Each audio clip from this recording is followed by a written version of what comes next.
Hello friends, welcome back to my book shelf. Previous క్లాస్లో ఉన్న బిట్స్కి continuation అండి. Grammar bits చాలా ఇంపార్టెంట్, అన్నీ చక్కగా చూసుకోండి, లేదంటే ఏదైనా బుక్ పెట్టుకుని నోట్ చేసుకోండి. ఆ ఇంకా ఉచ్చారణ స్థాన్ కౌన్ సా హే. మనం అన్ని వర్డ్స్ అన్ని లెటర్స్ కూడా మన నోటి నుంచే ప్రొనౌన్సియేట్ చేస్తాం. బట్ ఒక్కొక్క లెటర్ ఒక పర్టికులర్ పార్ట్ నుంచి మనకి డెలివరీ అవుతూ ఉంటాయి అన్నమాట. సో ఏ పార్ట్ నుంచి వస్తాయంటే కంఠ, మన కంఠ నుంచి డైరెక్ట్గా అవి ప్రొనౌన్సియేట్ చేస్తామన్నమాట. నెక్స్ట్ బిట్, ఈ కా ఉచ్చారణ స్థాన్ కౌన్ సా హే. దీని ఆన్సర్ వచ్చేసి తాళు. కంఠకి కొంచెం ఫ్రంట్కి వస్తే అప్పర్ పార్ట్, దాన్ని తాళు అంటారండి. ఈకి ఉచ్చారణ స్థాన్ తాళు అనమాట. నెక్స్ట్ రీ, రా అండ్ షా. ఇంకా ఉచ్చారణ స్థాన్ కౌన్ సా హే. దీనికి ప్లేస్ ఏంటంటే మూర్ధ. నెక్స్ట్ ఫోర్త్ క్వశ్చన్, లా, సా కా ఉచ్చారణ స్థాన్ కౌన్ సా హే. వీటిని మనం చక్కగా అబ్జర్వ్ చేస్తే తెలుస్తుందండి. లా, సా అన్నప్పుడు మన నాలుక టీత్కి టచ్ అవుద్ది అనమాట. దంత్ అంటే టీత్ కదా, ఆ టీత్కి తగిలే సౌండింగ్స్ అన్నిటినీ దంత్ అంటారనమాట. ఉచ్చారణ స్థానం ఏంటంటే దంత్. దీనికి ఆన్సర్ వచ్చేసి లా, సా ఉచ్చారణ స్థాన్ దంత్. నెక్స్ట్ ఫిఫ్త్ బిట్, ఊ ఇంకా ఉచ్చారణ స్థానం కౌన్ సా హే. ఇవి ఇంకా బాగా మనం ఈజీగా క్యాచ్ చేసేయచ్చండి. ఊ అన్నప్పుడు మన లిప్స్ చక్కగా ఫ్రంట్కి వస్తున్నాయి కదా, సో వీటి ఆన్సర్ అంటే ఓస్ట్ అనమాట. ఓస్ట్ అంటే లిప్స్ అండి. లిప్స్ నుంచి ఈ సౌండింగ్ వస్తుంది కాబట్టి ఊకా ఉచ్చారణ స్థానం ఏంటంటే ఓస్ట్. ఇంకా నెక్స్ట్ పా, పా, బా, భా, మా, ఈ 5కి కూడా ఓస్టేనండి. లిప్స్తో ప్రొనౌన్సియేట్ చేస్తాం మనము కాబట్టి పెదాలతో వచ్చే సౌండింగ్ అన్నీ ఓస్ట్ చెప్పాలన్నమాట.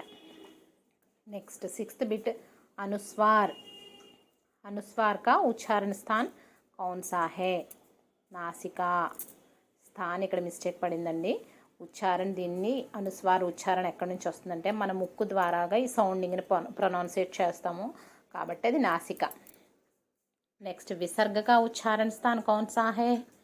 విసర్గని ఎక్కడి నుంచి పిలుస్తామంటే అది స్వరానుసార్. ఏ స్వరానికి చివరొచ్చిందో దాని మీద డిపెండ్ అయ్యి విసర్గ సౌండింగ్ వస్తుంది అనమాట అండి. ఒక్కో దానికి ఒక్కో సౌండింగ్లో వస్తుంది. దాన్ని మనం విసర్గ ఏ లెటర్ పక్కన పెడితే దాని ప్రకారం ప్రొనౌన్సియేట్ చేయాల్సి ఉంటుందన్నమాట. నెక్స్ట్ అనునాసిక్ ఉచ్చారణ స్థాన్ కౌన్ సా హే. చంద్రబిందు అంటాం కదండి, అనునాసిక్. దీని ఉచ్చారణ స్థానం ఏంటంటే కంఠ ఔర్ తాలు రెండు మిక్స్ చేసుకుని కంఠ అండ్ తాలు ప్లేసెస్ నుంచి ఈ సౌండింగ్ వస్తుంది అనమాట. నెక్స్ట్ బిట్, జీబ్ కా భాగ్ కిత్నా ఉఠతా హై, ఇస్కే అనుసార్ స్వర్ కిత్నే ప్రకార్ కే హై. మన నాలుకని ఏ విధంగా అయితే కదుపుతున్నామో దాన్ని బట్టి స్వరాలు ఎన్ని రకాలు అంటే 4 టైప్స్ ఆఫ్ అండి. చార్. అవి ఏంటంటే సంవృత్, అర్ధ సంవృత్, వివృత్, అర్ధ వివృత్. సంవృత్ స్వరం కే ఉచ్చారణ సే క్యా ఉఠతీ హై, జీభ్, టంగ్ అనమాట. నెక్స్ట్ వివృత్ స్వరం కే ఉచ్చారణ మే జీభ్ కైసే ఉఠతీ హై, బరాబర్ ఈక్వల్గా లేస్తుంది అనమాట టంగ్. 12th బిట్, జీభ్ ఉఠనే కే స్థాన్ కే అనుసార్ స్వరం కే కిత్నే భేద్ హోతా హై. మన నాలుగు మూమెంట్ని బట్టి వాటిని ఎన్ని భాగాలకు విభజించవచ్చు. తీనండి, అగ్ర, మధ్య, పశ్చ అనమాట. టంగ్ చివరి పాట నుంచి పలికితే అగ్ర, మధ్య పాట అయితే మధ్య, బ్యాక్ అయితే పశ్చ అంటామన్నమాట. నెక్స్ట్ जिन स्वरों के उच्चारण में जीभ का अगला भाग उठता है तो उसे क्या कहते हैं. ఆన్సర్ అగ్ర. అంటే టంగ్ స్టార్టింగ్ పాయింట్ నుంచి మనం పలికితే వాటిని అగ్ర పదాలు అంటాం. నెక్స్ట్ 14th బిట్, జీభ్ కా మధ్య భాగ్ ఉఠనే కే స్వర్ కో క్యా కహతే హై.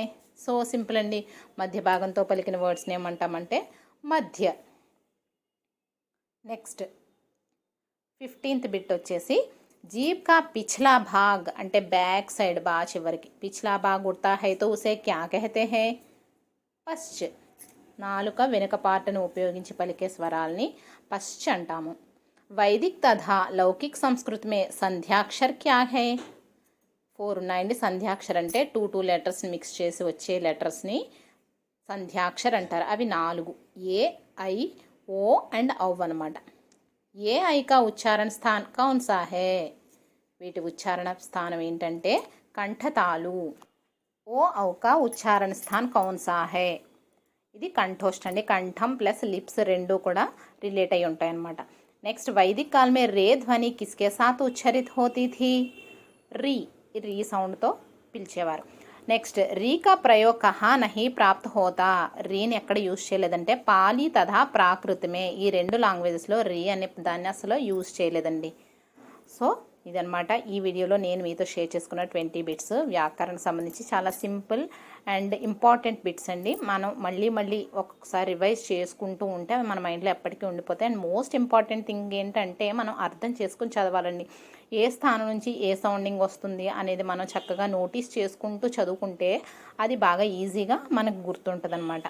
సో ఫ్రెండ్స్, ఇది అందరికీ ఉపయోగపడాలని నేను వీడియో చేస్తున్నాను. మీ ఫ్రెండ్స్ ఎవరైనా ఉంటే తప్పకుండా షేర్ చేయండి. డిఎస్సి కోసం బాగా ప్రిపేర్ అవ్వండి. Thanks for watching. Please like and subscribe my channel. Bye bye.